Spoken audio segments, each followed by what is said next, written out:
Mechanical engineers are going to be Supermans. That's what they'll be able to do in the near future.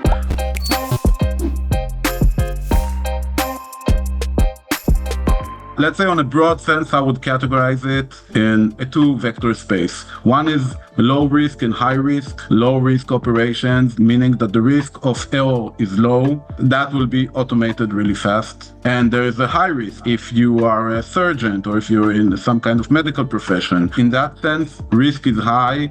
And I am not sure AI first will come that quickly. And the second thing is complexity. If you design really complex systems with a lot of multi-physics and a lot of interfaces, it will take time and AI will penetrate less rapidly as we see in other places. In sense of engineering and mechanical engineering, first of all, I would say that mechanical engineering is changing. Now AI is coming into the game, and that's why, in my prediction, we're heading towards a golden age, a really golden age of mechanical engineering, because it means that AI will do all the gray work. The 50%, which is the boring...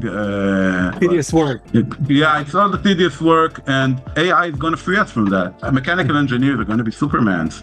They really are. They will be able to design fast, design alone. That's what they'll be able to do in the near future. I think that Leo is getting exactly into that space. It helps you in all the tedious work. It helps you when you need to search all the engineering programs on your corporate, the PDM, the SAP, the PLM. If you want standardization and you want to move fast, you need something to interact with that. The same goes for what material do I need to choose. Show me what standards do I have, or recommend me on anything that I need to know, because up until now, knowledge was something that you had to look for. It didn't come for you. You had to look for it. But you need something that was trained for engineers on engineering data, which is verified for high risk, high complex tasks. So in that sense, I think that Leo is starting to, it will come from bottom up, from the cracks that we have in our job that haven't been filled for 30 or 40 years in mechanical engineering.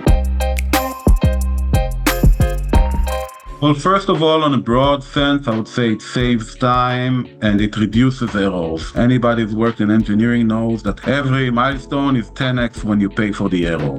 A few cases that we saw is that it was really complicated to search for parts that we had in our organization, and we wanted all the data on them. How much do they cost? Did I use it a lot? Where is it used? And all those things. The data is already on a few systems, which is PLM, SAP, etc., but it's not accessible, not fast. So you search for a few days. You can save, 3 to 4 to 5 hours searching on a single part, multiply that by a few parts, multiply it by 80 engineers, and you get a lot of time. The second part is that we start seeing that standardization is actually narrowing, and we use more of the same parts in more and more design, which is actually what we want to do. But now we have tools to do it. And we do that a lot at Indigo, right? Design standards, but we never had a system or a tool that we can actually enforce them.